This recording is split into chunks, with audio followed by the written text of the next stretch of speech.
Hello नमस्कार, मैं doctor Rajneesh Kumar आप सभी का एक बार फिर से हार्दिक स्वागत करता हूं और उम्मीद करता हूं कि आपकी यूजीसी नेट दिसंबर 2021 और जून 2022 की हिंदी विषय की तैयारी अच्छी चल रही होगी। और जिन बच्चों ने हिंदी पट्टी से निकलने वाले टीजीटी, पीजीटी और असिस्टेंट प्रोफेसर की परीक्षाओं के लिए फॉर्म अप्लाई किया होगा, उनकी भी तैयारी अच्छी चल रही होगी। और इस चैनल पर जितने भी मैटर अपलोडेड हैं वे सभी आप सभी की तैयारी में एक उत्प्रेरक की भूमिका निभा रहे होंगे।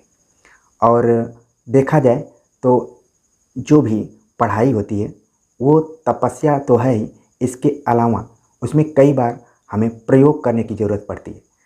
अगर मैं इस चैनल की बात करूं तो इस पर जब मैं शुरू में आया था तो अभी एज ए प्रतियोगी छात्र से मैं थोड़ा बाहर ही निकल रहा था, क्योंकि जॉब के साथ साथ बहुत कम लोग ऐसे होते हैं जो कि एज ए प्रतियोगी छात्र की तरह ही सामंजस्य बिठाकर किसी भी चीज़ को बताते हैं। जब जॉब में आने के बाद तमाम अलग नई जिम्मेदारियां आ जाती हैं और प्रतियोगी छात्र के रूप में लोग कम रह पाते हैं। लेकिन हमने कोशिश की है कि उस दौर को कभी नहीं भूलना चाहिए जिस दौर को हमने देखा और उसके थ्रू नौकरी में आए और इसके बाद आप सभी लोगों से बातचीत करने का मौका मिलता है। तो लगातार हमने इस चैनल पर भी प्रयोग करने की कोशिश की। शुरुआत में हमने सबसे पहले मेरे मन में यही विचार आया कि हिंदी साहित्य का इतिहास आचार्य रामचंद्र शुक्ल की बुक लोगों को काफ़ी कठिन लगती है, तो उसको कैसे पढ़ें। फिर इसके बाद प्रमुख कथनों को लेकर सवाल परीक्षाओं में पूछे जाते रहे, तो उनको कहाँ से पढ़ें, कैसे पढ़ें और कैसे सॉल्व करें, इस पर चर्चा की। इसके बाद यूजीसी नेट की 10 इकाइयों को केंद्र में रखकर हमने सब्जेक्टिव तौर पर नोट्स बनाए जो कि आपको चैनल पर मिल जाएंगे। बहुत सारे पुराने छात्र हैं जो कि उनको देखकर सफलता भी हासिल किए, और जो लोग लगातार इस चैनल से जुड़ रहे हैं और मुझे पूरी उम्मीद है कि अगर उन मैटर्स को देख रहे होंगे तो उनका भी मनोबल बढ़ रहा होगा। ठीक है, तो लगातार हम प्रयोगों के दौर से गुजर रहे हैं। बीच में हमने हिंदी का गद्य साहित्य रामचंद्र तिवारी की बुक पर काम करना शुरू किया था। साथ ही में उसके समानांतर हिंदी साहित्य का सरल इतिहास डॉक्टर विश्वनाथ त्रिपाठी की बुक पर भी काम कर रहे थे। हालांकि थोड़ी सी उसमें रुकावट आई है, लेकिन अब समझ में आता है कि जब हिंदी साहित्य का इतिहास ग्रंथ जब इतिहासकार लिख रहे थे तो उनके सामने कितनी चुनौती रही होगी। ठीक वैसी चुनौती मेरे सामने भी है कि हिंदी साहित्य में इतनी रचनाएं हैं, खासतौर से अगर आधुनिक काल की बात करें तो कब किस रचना को कैसे वीडियोज़ के रूप में या फिर लेक्चर के रूप में तैयार करें, वो चुनौती के रूप में दिखाई पड़ रही है। इसलिए हमने कोशिश की है कि परीक्षाओं में कई बार नई रचनाओं ने अपनी भूमिका बहुत ही महत्वपूर्ण बना दी है, और वही सफलता के बीच में कई बार निर्णायक की भूमिका निभाती हैं। तो हमने कोशिश की है कि सन 2000 ईस्वी के बाद जितनी भी प्रमुख रचनाएं प्रकाशित हुई हैं, अलग अलग विधाओं के आधार पर उसको एक जगह कलेक्ट किया जाए। और अगर इनका कलेक्शन हो जाता है तो लगभग सन 2000 ईस्वी के बाद की अगर बात करें तो 8-10 साल तक के लिए ये वीडियो लेक्चर काफ़ी इम्पोर्टेंट रहेंगे, और समय समय पर अगर कोई नई रचना आती है तो उसको हम जोड़ दिया करेंगे। तो इस तरीके से आप किसी भी परीक्षा में जाएंगे और जब भी नई रचनाएं आएंगी तो आपको दिक्कत नहीं होगी। इसी प्रयास में हमने हिंदी उपन्यासों पर चर्चा कर ली, और हिंदी में महिला आत्मकथाकारों द्वारा लिखी गई आत्मकथाओं पर भी चर्चा की, क्योंकि आप देखेंगे कि परीक्षाओं में एक पैटर्न चला है कि महिला आत्मकथाओं से संबंधित कुछ जरूर प्रश्न रहेंगे, या फिर महिला लेखन से संबंधित कुछ प्रश्न रहते हैं। इसके बाद दलित साहित्य से संबंधित भी बहुत सारे प्रश्न रहते हैं। तो क्यों ना हम उन टॉपिक्स को पढ़ें जहाँ से ज़्यादातर सवाल पूछे जाते हैं। तो उसी क्रम में हमने कोशिश की है कि नई रचनाओं समेत हम अलग अलग विधाओं पर चर्चा करें। तो आज के वीडियो लेक्चर में हम बातचीत करेंगे सन 2000 ईस्वी के बाद हिंदी में जो दलित साहित्य लेखन हुआ है उसके आत्मकथा विधा के ऊपर, जिसमें कि हमने पुरुष और महिला दोनों को शामिल किया है। और इस वीडियोज में एकदम से क्लियर हो जाएगा कि सन 2000 ईस्वी के बाद कौन कौन सी आत्मकथाएं लिखी गई हैं। खासतौर से हम देखते हैं कि सन 1990 के बाद हिंदी साहित्य इतिहास में बड़ा चेंज आया हुआ है।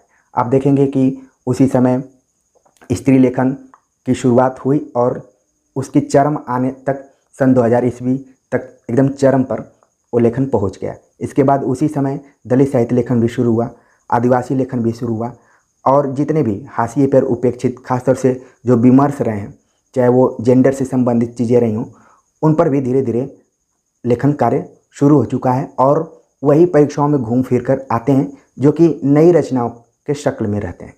तो उम्मीद है कि इस चैनल से आप लोग जुड़े हैं और ये चैनल प्रतियोगिता के दृष्टिकोण से ही बनाया गया है ताकि उन छोटे छोटे हम दृष्टिकोणों को देखें या फिर जहाँ से क्वेश्चन पूछे जाते हैं उन चीज़ों को देखें ताकि कम समय में हम अधिक नंबर ला सकें। तो उम्मीद है कि जो मेरा प्रयास है आप सभी को अच्छा लग रहा होगा और मुझे तो यही देखकर अच्छा लगता है कि आप लोग लगातार इस चैनल से जुड़ रहे हैं और मेरी विश्वसनीयता को भी मजबूती प्रदान कर रहे हैं। तो चलते हैं सीधे आज के हम वीडियो लेक्चर पर बातचीत करते हैं। आज के वीडियो लेक्चर में हम चर्चा करेंगे सन 2000 ईस्वी के बाद हिंदी में दलित साहित्य लेखन के ऊपर, जिसके अंतर्गत हमने आत्मकथा विधा को केंद्र में रखा है और उसमें भी पुरुष और महिला दोनों लेखकों द्वारा लिखे गए आत्मकथाओं को एक साथ देखने की कोशिश करेंगे। तो चलते हैं, सबसे पहले बातचीत हम करते हैं पुरुष लेखकों द्वारा लिखे गए आत्मकथाओं के ऊपर। सबसे पहला जो नाम आता है मोहनदास नैमिषारण्य का, जिन्होंने सन 2000 ईस्वी में अपने अपने पिंजरे भाग 2 नाम से आत्मकथा लिखी। हालांकि देखा जाए तो इससे पहले मोहनदास नैमिषारण्य ने सन 1995 ईस्वी में अपने अपने पिंजरे भाग 1 नाम से आत्मकथा लिखी थी। ठीक है, इसके बाद लंबे अंतराल के बाद सन 2019 ईस्वी में अपने अपने पिंजरे के ही तीसरे भाग को उन्होंने लिखा, लेकिन इस बार इसका शीर्षक उन्होंने अलग नाम से दिया। शीर्षक है रंग कितने संग मेरे। तो ध्यान में रखिए कि सन 2019 ईस्वी में मोहनदास नैमिषारण्य ने रंग कितने संग मेरे नाम से आत्मकथा लिखी और इसके पहले उनकी आत्मकथा 2 भागों में आ चुकी थी। सन 1995 ईस्वी में अपने अपने पिंजरे और सन 2000 ईस्वी में अपने अपने पिंजरे भाग 2 के नाम से। आगे बात करते हैं ओम प्रकाश वाल्मीकि के ऊपर। ओम प्रकाश वाल्मीकि ने सन 2000 ईस्वी में जूठन भाग 2 नाम से आत्मकथा लिखी।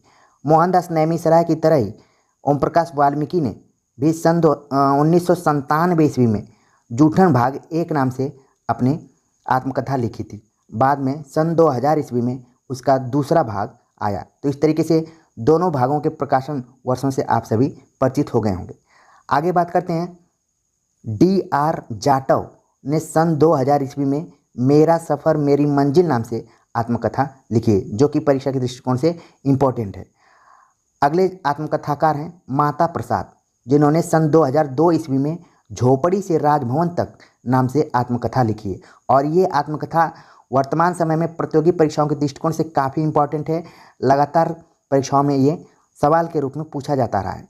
माता प्रसाद, आपने हिंदी साहित्य पढ़ा होगा तो माता प्रसाद गुप्त नाम के एक और लेखक पाए जाते हैं, जिन्होंने कि ज़्यादातर संपादन और पाठ शोधन के क्षेत्र में काम किया हुआ है। लेकिन यहाँ पर आप देख रहे हैं माता प्रसाद, केवल माता प्रसाद हैं और इन्होंने सन 2002 ईस्वी में झोपड़ी से राजभवन तक नाम से अपनी आत्मकथा लिखी है। आगे बात करते हैं सूरजपाल चौहान। सूरजपाल चौहान ने सन 2002 ईस्वी में तिरस्कृत नाम से अपनी आत्मकथा लिखी और आगे चलकर सन 2006 ईस्वी में संतप्त नाम से एक अगली आत्मकथा लिखी। तो इस तरह से सूरजपाल चौहान ने भी 2 आत्मकथाएं लिखी, तिरस्कृत और संतप्त, और दोनों के प्रकाशन वर्षों को आप लोगों ने देख लिया होगा। आगे बात करते हैं शिवराज सिंह बेचैन के ऊपर। कई किताबों में इनका नाम शिवराज लिखा रहता है, कई किताबों में शिवराज लिखा हुआ है, तो सही मायने में शिवराज सिंह बेचैन ही इनका नाम है। इनकी पहली आत्मकथा सन 2006 में प्रकाशित हुई, जिसका नाम था बेवक्त गुजर गया माली। सन 2009 ईस्वी में इन्होंने लिखा मेरा बचपन मेरे कंधों पर, जो कि पहली आत्मकथा की अपेक्षा ज़्यादा इम्पोर्टेंट रही है।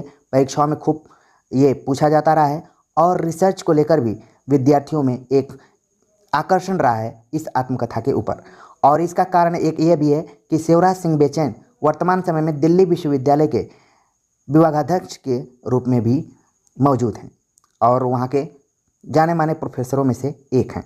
तो इनकी 2 आत्मकथाएं सन 2006 में बेवक्त गुजर गया माली और सन 2009 ईस्वी में मेरा बचपन मेरे कंधों पर नाम से प्रकाशित हुआ है। आगे बात करते हैं रूप नारायण सोनकर।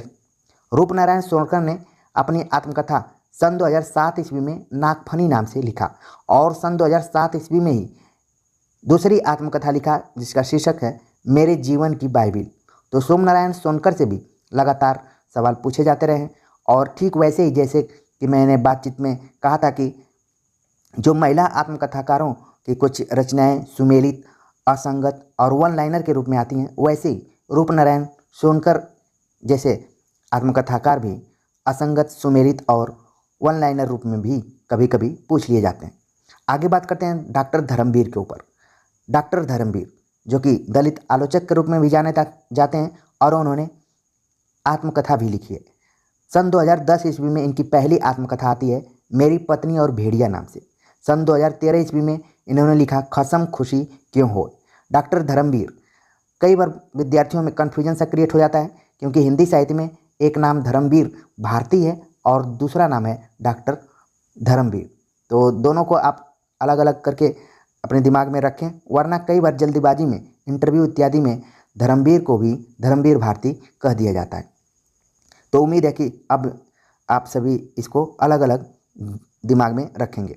डॉक्टर धर्मवीर ने कई महत्वपूर्ण दलित आलोचना लिखी है और ख़ास तौर से इनकी टकराहट हिंदी आलोचना के क्षेत्र में नामवर सिंह से रही हुई है। डॉक्टर धर्मवीर ने आत्मकथा लिखी 2010 में मेरी पत्नी और भेड़िया और 2013 ईस्वी में खसम खुशी क्यों हो। ये एक IAS अधिकारी थे, बाद में इन्होंने साहित्य में रुख मोड़ लिया। आगे बात करते हैं तुलसी राम के ऊपर। तुलसी राम जिनका कि संबंध जवाहरलाल नेहरू यूनिवर्सिटी से रसियन डिपार्टमेंट से रहा है और इनकी पहली आत्मकथा सन 2010 ईस्वी में मुर्दहिया नाम से प्रकाशित हुई थी जो कि काफ़ी चर्चित रही। सन 2014 ईस्वी में मणिकर्णिका नाम से इनकी दूसरी आत्मकथा प्रकाशित हुई। कहा जाता है कि ये मुर्दहिया का अगला पार्ट है। कई किताबों में इसका प्रकाशन वर्ष 2013 लिखा हुआ है, लेकिन मैंने रामचंद्र तिवारी की बुक में देखा तो इसको 2014 लिखा गया है। तो मैं इसी को फाइनल मानकर यहाँ पर ये सन दिया हूँ और दोनों को आप ध्यान में रखिए। अगर विकल्प में 2013 रह रहा है या फिर 2014 रह रहा है तो फिर वहाँ पर विवाद की स्थिति उत्पन्न हो जाएगी। इसलिए आप 2014 को ही ध्यान में रखें क्योंकि आपके पास प्रूफ रहेगा रामचंद्र तिवारी की बुक। तो ध्यान में रखिए तुलसी राम ने 2010 में मुर्दहिया और 2014 में मणिकर्णिका नाम से आत्मकथाएं लिखी हैं। तो ये तो रही पुरुषों द्वारा लिखी गई आत्मकथाएं। अब महिलाओं पर बात करते हैं तो सबसे पहला नाम इसमें आता है सुशीला टाक भौरे का, जिन्होंने सन 2012 ईस्वी में शिकंजे का दर्द नाम से आत्मकथा लिखी है। दूसरी आत्मकथाकार के रूप में है कौशल पंवार, जिन्होंने सन 2021 ईस्वी में बवंडरों के बीच नाम से अपनी आत्मकथा लिखी है। तो एक तरीके से अभी विशुद्ध तरीके से हिंदी में दलित महिला आत्मकथाकारों की बात करें तो इन्हीं दोनों का नाम आता है। बाकी जब भी हम दलित आत्मकथाओं की चर्चा करते हैं तो उसमें कुछ मराठी से जुड़े हुए साहित्यकार हैं जिनका कि हिंदी में अनुवाद किया गया है, उनको भी कई बार महाविद्यालयों और विश्वविद्यालयों के पाठ्यक्रम में पढ़ाया जाता है। उनका नाम आप सभी लोग अच्छे से जानते होंगे, उस पर हम कभी अलग से बात करेंगे। हमने कोशिश की थी कि हिंदी विशुद्ध तरीके से हिंदी में जो भी दलित साहित्य लेखन हुआ है और ख़ास तौर से आत्मकथा विधा के अंतर्गत उसको यहाँ पर कलेक्ट किया जाए। तो हमने महत्वपूर्ण जो भी आत्मकथाकार थे और जो उनकी लेटेस्ट रचनाएं थीं उनको एक जगह कलेक्ट करने की कोशिश की है, जो कि आपके प्रतियोगी परीक्षा के दृष्टिकोण से महत्वपूर्ण है ही। और आप अगर रिसर्च करना चाहते हैं दलित साहित्य के अंतर्गत तो आपने उन नई रचनाओं को भी देखा होगा जिनको कि आप सिनॉप्सिस का विषय बनाकर प्रेजेंट कर सकते हैं। तो कमेंट्स कर जरूर बताइए कि आज का ये वीडियो लेक्चर आप सभी को कैसा लगा। मिलते हैं एक नए टॉपिक के साथ, तब तक के लिए नमस्कार।